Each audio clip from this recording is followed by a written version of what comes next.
Yes, hello students, welcome back to my YouTube channel Aisha Aira, and in this particular video we are going to discuss about very important topic, that is heating effect of electric current.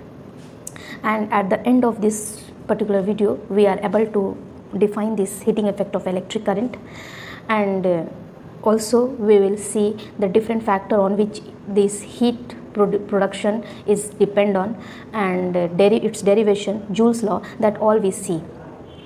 So before starting this video, I just request to you all, please subscribe and like my video if you really like it. So let's start.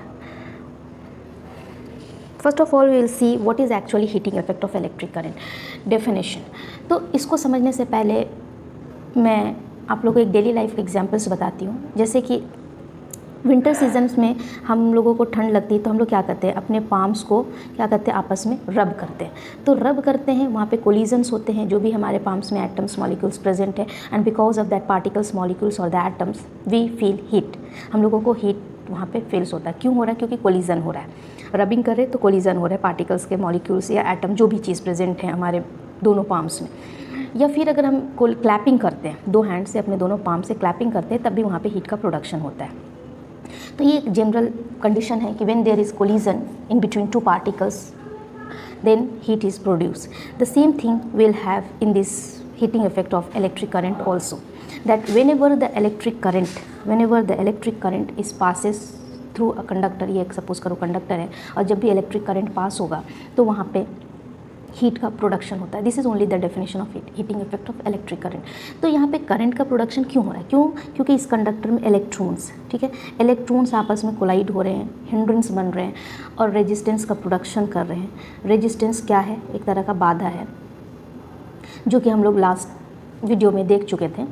तो इस resistance के वजह से, इस collision of electrons के वजह से, इस हिंड्रेंस के वजह से, इस रुकावट के वजह से जब कभी भी करंट फ्लो करता है तो इस कोई भी एप्लायंसेस हो, कोई भी कंडक्टर हो, वहाँ पे भी हीट का प्रोडक्शन होता है. ठीक है, तो यही हमारा क्या है, heating effect of electric current है. और जो ये आपका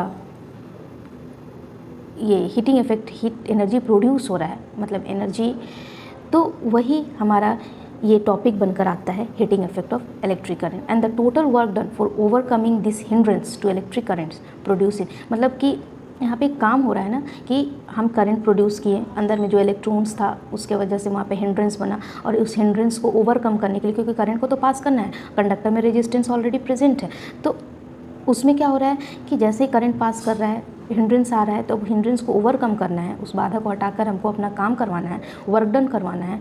तो उस वर्क डन को करने में, किस तरह का वर्क डन करने में, just to overcome that hindrance to the electric current and produce the heat, that is what we call the refer to the heat or heating effect of electric current. तो heating effect of electric current का very simple condition यही है कि जब भी current pass होता है तो वहाँ किसी भी कंडक्टर से, तो वहाँ पे हीट प्रोड्यूस होता है. क्यों प्रोड्यूस होता है? Because of the hindrance that is cause due to the conductor of current flowing.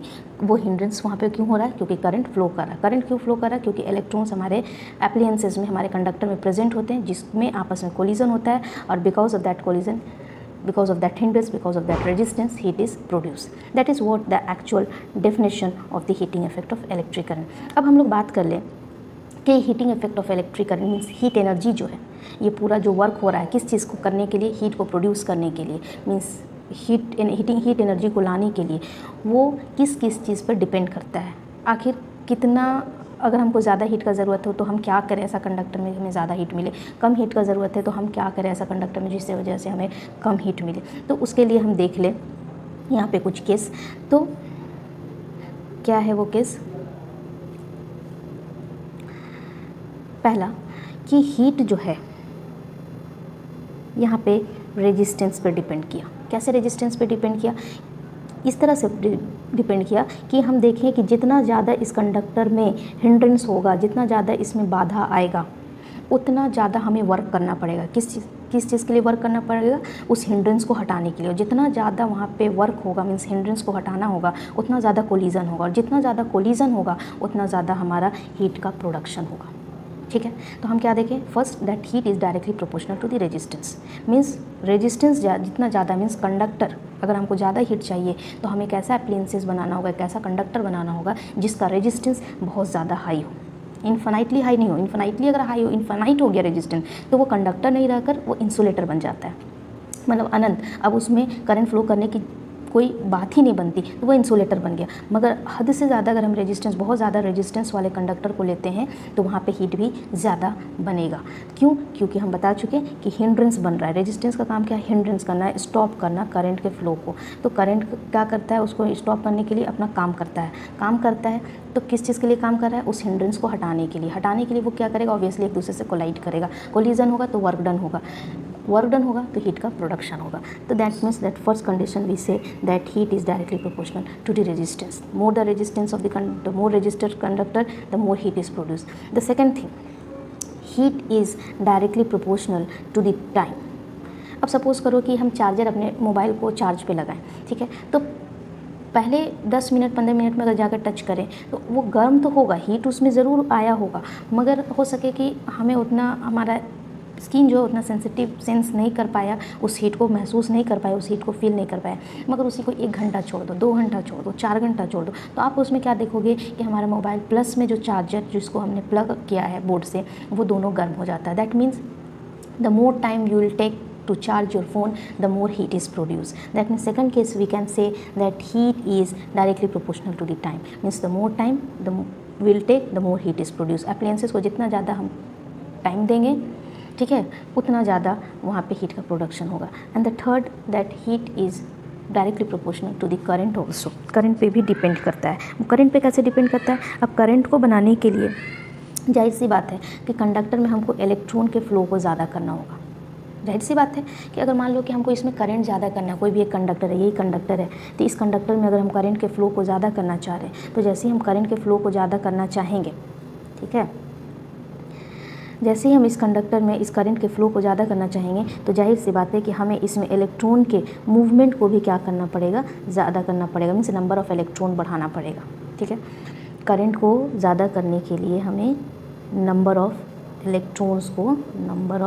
Electrons को ज़्यादा करना पड़ेगा, ठीक है। The more the number of electron, the more the current will produce. और जैसे ही नंबर ऑफ़ इलेक्ट्रॉन ज़्यादा किया तो जाहिर सी बात है कि उसमें कोलिजन भी ज़्यादा होगा, एक दूसरे में टकराव भी ज़्यादा होगा। अभी इसमें कम इलेक्ट्रॉन से तभी टकराव हो रहा था, मगर सोचो कि अगर करंट बढ़ा दिए, नंबर ऑफ़ इलेक्ट्रॉन्स बढ़ा दिए, तो कोलिजन भी ज़्यादा होगा। तो इस केस में हम कह सकते हैं कि कोलिजन ज़्यादा होगा तो जाहिर सी बात है वर्क डन ज़्यादा करना पड़ेगा हिंड्रेंस को हटाने के लिए। और जैसे ही वर्क डन ज़्यादा करना पड़ेगा तो जाहिर सी बात है कि उसमें क्या कंडीशंस आएंगे कि हीट का प्रोडक्शन होगा, ठीक है। तो हम यहाँ पे देखें कि heat is directly proportional to the current. सिर्फ करंट ही नहीं, करंट के square of the current, that means heat is directly proportional to the square of the current, ठीक है। क्यों स्क्वायर ऑफ द करंट? क्यों? क्योंकि ऑलरेडी उसमें चार्जेस प्रेजेंट है, रेजिस्टेंस प्रेजेंट है, मैंने उसको और बढ़ा वहाँ पर रही हूँ। तो जब मैं और भी वहाँ पे बढ़ा रही हूँ तो क्या हो रहा है कि वहाँ पे डबल हो रहा है करंट, तो डबल करंट हो रहा है तो उसके हिसाब से वहाँ पे हीट का प्रोडक्शन हो रहा है, ठीक है। हीट ज़्यादा करने के लिए हमें स्क्वायर ऑफ द, तो इसी तीन कंडीशंस को आगे हम लोग पढ़ेंगे जूल्स लॉ के फॉर्म में, ठीक है। अब इसी को जब हम कंबाइन करते हैं तो हमको क्या मिलता है, क्या हम लिख सकते हैं that H is first directly proportional to the resistance of the wire, second time of the wire, time that it takes, and the third square of the current। तो इसी को अगर हम एक सिस्टमेटिक वे में याद करने के पर्पज से लिखें तो simple H directly proportional to I square R T, and this is what we call the Joule's law. इसी को हम लोग क्या कहते हैं? जूल्स लॉ कहते हैं। Is that everything fine? तो ये जो है एक बहुत इंपॉर्टेंट पॉइंट है और एग्जाम्स में इसका डेरिवेशन पूछता है, मगर डेरिवेशन ये तो मैं समझाने के पर्पज़ से की थी, आगे मैं डेराइव करके बताऊंगी कि कैसे डेराइव किया जाता है, ठीक है। ये तो एक सिंपली एक बेस समझाई कि किस तरह से कौन कौन से फैक्टर पे डिपेंड करता है और कैसे डिपेंड करता है। आगे हम वीडियो में देखते हैं कि इसको डेराइव कैसे करेंगे। तो एग्ज़ाम्स में ये बहुत मतलब मैक्सिमम ये क्वेश्चन पूछा जा सकता है कि what is heating effect of electric current and derive the joules law. तो आपको डेराइव करने के बाद जो रिजल्ट आएगा यही H equal to I square R T आएगा। That is very important, that is what we call the joules law and we will see the things that how will derive. So let's see derivation of the formula, ठीक है। तो हम derive कैसे करेंगे, तो हमको derive करना है H is equal to means is directly proportional to I square R T, यही डिराइव करना है, आई स्क्वायर आर टी, यही मेरे को डिराइव करके जूल्स लॉ लेकर आना है। तो अब डिराइव करने का तरीका देख लो। तो हम लोग को याद होगा कि अगर कोई भी कंडक्टर है तो उसका एक पोटेंशियल डिफरेंस होता है, आगे हम लोग पढ़ चुके हैं इसको ऑलरेडी, ठीक है।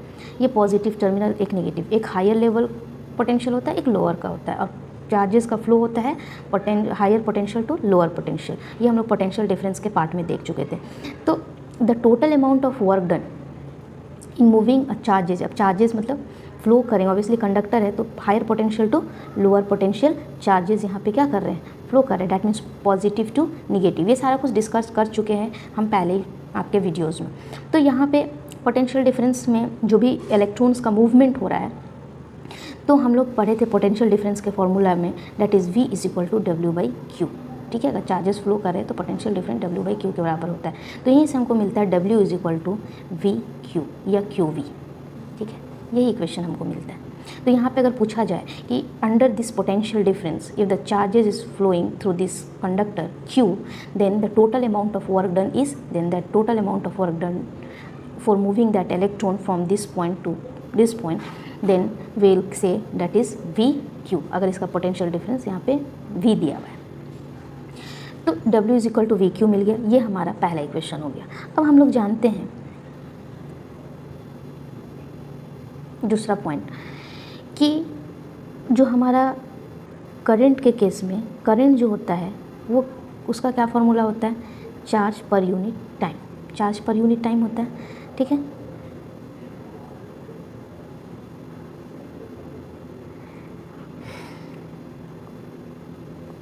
करंट इज इक्वल टू मेरा क्या होता है, I is equal to charge per unit time, यही होता है।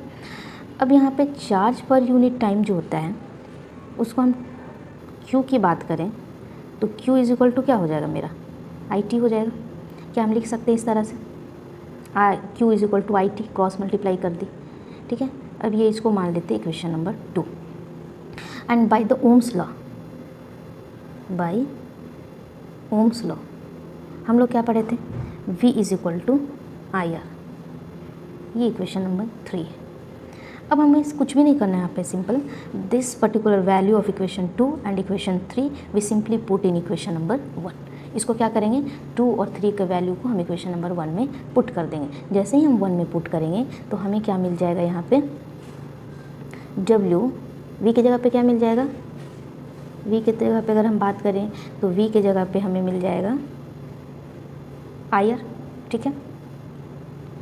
तो V की जगह पे I इंटू R लिख दें, और Q की अगर बात करें तो Q की जगह पे हमें क्या मिल जाएगा, I into T। Is that clear. क्या किए कि करंट के फार्मूला के हेल्प से QIT, Q की जगह पे IT लिख दिए, और पोटेंशियल डिफरेंस का जो अभी हम लोग फार्मूला लाए थे that is V is equal to IR Ohm's law के हेल्प से, तो वो हमको यहाँ पे पुट कर दिए, ठीक है। तो हमको वर्क डन क्या मिल गया, I स्क्वायर R और T।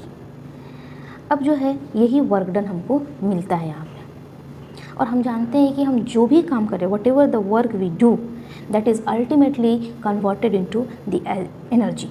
Now we can assume that whatever the work done is there by just to do that transfer the charge from one terminal to another or higher potential to the lower potential, that is going to convert it into energy. And which type of energy we are talking about here, we are talking about the heat energy. So we simply replace that work done by the heat produced. अब simply हम इसको work done को किस में replace कर सकते हैं, heat में, क्योंकि वर्क जो भी हम कर रहे हैं, जो भी हम काम कर रहे हैं वो ऑब्वियसली एनर्जी में ही तो कन्वर्ट हो रहा है, ठीक है।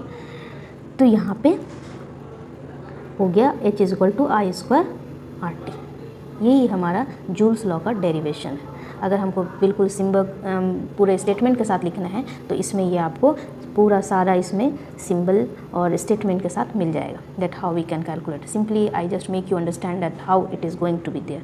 तो यहाँ पे सिंपल आप देख सकते हो कि पहले में मैं भी वर्क डन निकाली कि चार्जेस को फ्लो करने में इस पोटेंशियल, अगर ये इसका पोटेंशियल V है तो कितना यहाँ पे चार्ज अगर फ्लो कर रहा है तो कितना वर्क डन हो रहा है under this potential difference V। तो हम लोग निकाल लिए W = VQ और सिंपल डायरेक्ट उस पोटेंशियल डिफरेंस के फॉर्मूला से भी। दूसरा मैं यहाँ पे बताई थी सेकंड इक्वेशन देकर कि Q = IT, और तीसरा ओम्स लॉ के हेल्प से ये हम लोग जानते हैं कि V = IR होता है। और हम लोग सिंपली क्या किए, ये सारे को सेकंड और थर्ड इक्वेशन को फर्स्ट में पुटअप किए, और जैसे ही पुट करते हैं तो हमको वर्क डन निकल जाता है, दैट इज़ I² RT। और as we all know that whatever the work we do, that ultimately converted into energy, and since here we are talking about especially heating effect of electric current, that means here that work, whatever the work is there, that is get converted into heat energy. So simply we replace this work into heat, that is H = I² RT. Is the point clear that how we can derive? So let's find. Next point we will see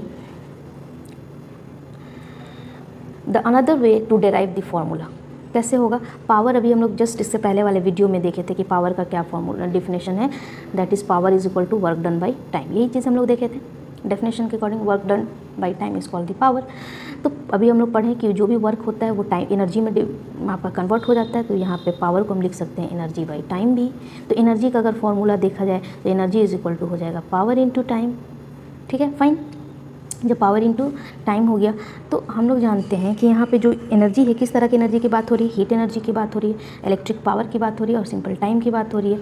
तो energy = या energy ना लिखकर हम simple H लिख लें, क्योंकि कौन सी energy की बात हो रही है, हीट एनर्जी की बात हो रही है, तो हम सिंपल एनर्जी नहीं लिखकर यहाँ पे हीट एनर्जी लिख लें। और पावर का हम लोग एक और फार्मूला पढ़े थे, दैट इज़ VI पढ़े थे, आप लास्ट वीडियो में देख लेना। और ये आपका टाइम एज इट इज़ हो गया। ठीक है, तो हमको एक हीट का ये भी फार्मूला मिलता है, कभी कभी एग्जाम में न्यूमेरिकल पॉइंट ऑफ व्यू से ये भी इम्पॉर्टेंट है। अब दूसरा चीज़ है कि हम एक और यहाँ पे ये कर सकते हैं ओम्स लॉ के हिसाब से। तो ओम्स लॉ के हिसाब से हम लोग जानते हैं, अभी तुरंत देखें, according to Ohm's law V = IR। तो shall we substitute this equation 2 in equation 1, इस V का वैल्यू को यहाँ पे हम सब्सटीट्यूट कर सकते हैं। ऑब्वियसली वी कैन सब्सटीट्यूट, जैसे ही हम सब्सटीट्यूट करेंगे तो हमें क्या मिल जाएगा, यहाँ पे H = V की जगह पे क्या मेरे को सब्सटीट्यूट करना है, यहाँ पे I × R। ऑलरेडी यहाँ पे I है तो मैं I रख दी, और यहाँ पे T भी है, T भी रख दी। तो H = मेरे को क्या मिला, I² RT। तो ये भी एक तरीका है जिससे हम इसका फॉर्मूला ला सकते हैं, किस चीज़ का, जूल्स लॉ का, जूल्स लॉ का। ठीक है, तो यहाँ पे हमें ये भी चीज़ मिल गया। तो इस तरह से भी पुटअप किया जा सकता है। एक और तरीका यहाँ पे बताया है कि हम लोग ओम्स लॉ के ही हेल्प से, V = IR के ही हेल्प से, ये सब न्यूमेरिक, ये तो आपका main heating effect of electric current का अगर जूल्स लॉ का डेरिवेशन पूछेगा तो जो मैंने लास्ट वाला आपको बताया, ये वाला, ठीक है, ये जो लास्ट में ये वाला चीज़ बताई, इसको आप सिंपली आप क्या करना, एग्ज़ाम में लिख देना, इस तरह से डेराइव कर देना, आपको फुल मार्क्स मिलेगा। ठीक है, और बाकी जो भी चीज़ बता रही हूँ वो आपके एग्ज़ाम में ये न्यूमेरिकल पॉइंट्स ऑफ व्यू से। दूसरा चीज़ है कि यहाँ पे जो V को ना सब्स्टिट्यूट करके अगर I को सब्स्टिट्यूट किया जाए ओम्स लॉ के हेल्प से, तो I को सब्स्टिट्यूट करेंगे तो इसमें क्या हो जाएगा, I = V/R लिख सकते हैं, ये भी ओम्स लॉ से ही आया। अब यहाँ पे हम क्या करें, I का वैल्यू को यहाँ पे सब्स्टिट्यूट करें तो क्या मिलेगा, H =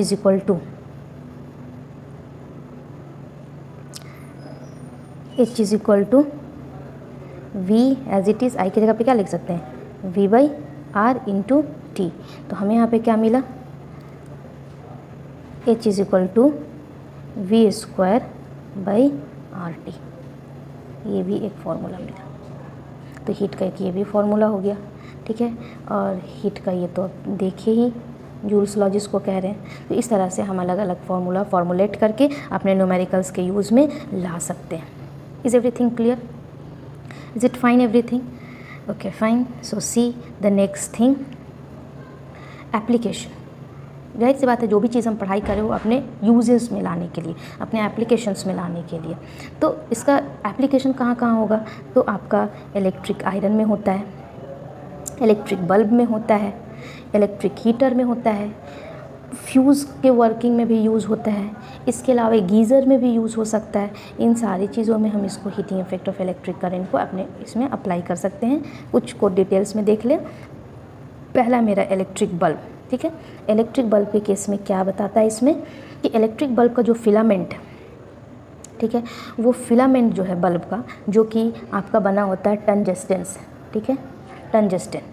और टंगस्टन जो है वो बहुत ही हाई रेजिस्टेंस वाला वहाँ पे मेटल्स होता है, ठीक है। होता तो बहुत पतला, सोचो एक बल्ब अगर आप देखो अपने घर में तो उसका टंगस्टन बहुत माइन्यूट इस तरह से पतला सा होता है। तो वो टंगस्टन जो होता है, मेटल होता है, वो बहुत हाई रेजिस्टेंस वायर होता है। क्यों? और उसका मेल्टिंग पॉइंट जो होता है 3380 डिग्री सेल्सियस होता है। जब इतना टेम्परेचर उसको मिलेगा तब कहीं जाकर वो मेल्ट करेगा, ठीक है। वो ऐसा क्यों होता है? क्योंकि जितना ज़्यादा हीट प्रोड्यूस होगा वहाँ पे लाइटनिंग उतना ज़्यादा होगा, इस वजह से उसका टेम्परेचर ज़्यादा होता है। यहाँ से एग्जांपल पूछा जा सकता है 1 नंबर के क्वेश्चंस में कि कौन सा बल्ब में मेटल्स यूज़ किया जाता है फिलामेंट्स में, तो टंगस्टन कितना मेल्टिंग पॉइंट होता है, तो 3380 डिग्री सेल्सियस उसका मेल्टिंग पॉइंट हाई होता है।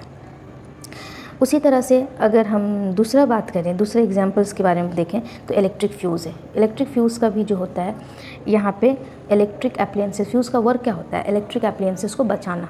किसी भी इसे पास कर रहा है, किसी भी मान लो कि किसी भी वायर है और वहाँ पे कोई बहुत ही हेवी गैजेट्स लगा हुआ है, जैसे कि तुम्हारा रेफ्रिजरेटर है, कूलर है, एसी है, तो फ्यूज़ होता है। घर का भी फ्यूज़ होता है, एक मेन फ्यूज़ भी होता है, अगर निकाल दे तो पूरा लाइट ऑफ हो जाता है। तो वहाँ से वो पास क्यों करता है? ताकि वहाँ पे से जब भी हाई वोल्टेज आए तो इलेक्ट्रिक फ्यूज़ जो होता है, जो कि एल्युमिनियम से बना होता है, कॉपर से, आयरन से, लीड से, तो जब भी वहाँ पे हाई वोल्टेज वहाँ पे स्पेसिफाइड हो तो वहाँ पे वो तुरंत मेल्ट कर जाए, जो फ्यूज़ वायर है वो मेल्ट कर जाए और वो सिर्फ वही बर्बाद हो, फ्यूज़ का वायर ही बर्बाद हो और आगे कोई भी एप्लायंसेस है वो हमारा सेफ़ रहे, बचा रहे। तो इस केस में फ्यूज़ का वायर जो होता है उसका मेल्टिंग पॉइंट लो होता है। क्या होता है? लो होता है, ठीक है। और अगर क्वेश्चन पूछ दे कि कौन से फैक्टर पे ये डिपेंड कर, ये कौन से एप्लीकेशंस पे ये वर्क कर रहा है, किस बेसिस पे वर्क करता है, तो एग्जाम में ये भी पूछता है कौन से एप्लीकेशन पे वर्क करता है, तो आप बोलोगे कि ये जो है heating effect of electric current पे ही वर्क करता है। तो ये हमारा दूसरा केसेस था, ठीक है। कुछ यहाँ पे और भी पॉइंट्स है, जैसे कि इसी से रिलेटेड पहला पॉइंट यहाँ पे है रजिस्टर। रजिस्टर क्या है और दूसरा है रोस्टेट क्या है। रजिस्टर जो है वो सिंपल एक डिवाइस होता है और रेजिस्टेंस के बारे में हम लोग पहले पढ़ चुके हैं। रेजिस्टेंस मतलब हिंड्रेंस, रुकावट, बाधा करंट के फ्लो में। रजिस्टर क्या है? तो एक ऐसा डिवाइस है which allow us to introduce a control amount of resistance into an electric circuit is known as resistor, जो कि हमको, जिससे हम कंट्रोल कर सकते हैं कि कितना इसमें करंट जाना चाहिए और कितना नहीं जाना चाहिए। रजिस्टर जो है वो आपको जो है लगा रहता है किसी किसी एप्लायंसेस में, जो कि अलाउ करता है कि इतना ही उसमें करंट जाएगा और बाकी करंट नहीं जाएगा, तो वो रजिस्टर का वर्क है। रोस्टेट क्या है? रोस्टेट कुछ इस तरह से आप लेबोरेटरी में भी देखोगे, जब वेरिफिकेशन ऑफ ओम्स लॉ का एक्सपेरिमेंट करेंगे तो उसमें रोस्टेट का फंक्शन क्या है कि ये भी एक तरह का रजिस्टर है, मगर ये एडजस्टेबल रजिस्टर है। इसको हम एडजस्ट कर सकते हैं। ये जो आप देख रहे हो यहाँ पे ब्लैक कलर का, यहाँ पे ये, तो ये एडजस्ट करता है। इसको अगर आप इधर उधर मूव करोगे तो इस तरफ से मूव करो या इस तरफ से डायरेक्शन में मूव करो या इसको इधर डायरेक्शन मूव करो, ये मूवेबल जॉ होता है। इसको अगर आप मूव करोगे तो रेजिस्टेंस कम और ज़्यादा होता है। That means it is also adjustable resistor that is use to adjust the amount of current flowing through the conductor. ये आपका फिक्स्ड रजिस्टर है, जो ये यहाँ पे इस रजिस्टर की बात कर रहे हैं, जो कि एप्लायंसेस में फिक्स होता है। वो हम घर में बार बार अपने रजिस्टर को कम ज़्यादा नहीं करते, वो ऑलरेडी उसमें फिक्स्ड होता है। हर एक गैजेट्स में, हर एक एप्लायंसेस में ये मिलता है कि इसमें ज़्यादा करंट ना जा पाए या जितना उसमें ज़रूरत हो उतना ही जा पाए। और मगर मूवेबल जो है, मूवेबल रजिस्टर है, एडजस्टेबल रजिस्टर है, जिसको रोस्टेट कहते हैं एक वर्ड में, तो वो रोस्टेट जो है वो आपका लेबोरेटरी में मिलेगा। इससे वर्क भी करना होता है और ये आप अपने हिसाब से करंट को कम और ज़्यादा करोगे जब आप वेरिफिकेशन ऑफ ओम्स लॉ करोगे। I hope that you have understand all this things. So let's see what we have seen up to now. तो मैंने शुरू से लास्ट तक यही देखा। सबसे पहले में हम लोग देखें heating effect of electric current, means current flow करता है तो हीट का प्रोडक्शन होता है। इसके अलावा हम लोग इसका डेफिनेशन देखें कि जब भी इलेक्ट्रिक करंट पास करेगा किसी भी कंडक्टर से तो वहाँ पे हीट प्रोड्यूस होता है। क्यों? क्योंकि हिंड्रेंस होता है। हिंड्रेंस की वजह से हीट जो है वो हमारा रेजिस्टेंस पे, टाइम पे और स्क्वायर ऑफ द करंट पे डिपेंड करता है। ये मैंने इसको समझाया। दूसरे पॉइंट में हम इसका डेरिवेशन देखें कि how we can derive this H = I² RT, और another word we can say how we can derive the joules law. तो उस चीज़ को भी हमने देखा, सिंपली वर्क का फॉर्मूला लेकर और हम लोग क्या किए, क्यू वी और उसमें क्यू और वी का ओम्स लॉ की हेल्प से वी का और करंट के फॉर्मूला से क्यू से हम लोग सब्स्टिट्यूट कर दिए, तो हम लोगों को H equal to I square R T मिल गया, तो वो जूल्स लॉ कहलाया। तीसरा केस में हम लोग एक कंडीशंस यहाँ पे देखें कि एक अलग तरीका है जिससे हम लोग जूल्स लॉ को भी प्रूफ कर सकते हैं, वो है पावर के केस में। पावर का फॉर्मूला चूँकि वर्क डन बाई टाइम होता है, वर्क जो भी होता है एनर्जी में कन्वर्ट हो जाता है, और यहाँ पे energy is equal to power into time, और वहाँ पे सिंपल हम लोग वैल्यू सबका पुट कर दिए, तो हमें यहाँ पे हीट यहाँ से भी मिल गया, हीट जूल्स लॉ। तीसरा इसके एप्लीकेशंस में देखें कि कौन कौन सा चीज़ पे डिपेंड करता है, कौन कौन से चीज़ों में ये यूज़ होता है। तो इलेक्ट्रिक आयरन में, इलेक्ट्रिक बल्ब में, घर में जो खाना बनाने वाला इलेक्ट्रिक हीटर होता है उसमें, ये फ्यूजेज़ में, ठीक है। तो ये सारे चीज़ में हम इसको यूज़ कर सकते हैं। I hope that you have liked it. So please subscribe and just take care of yourself, take care of your family. Thank you. Have a nice day.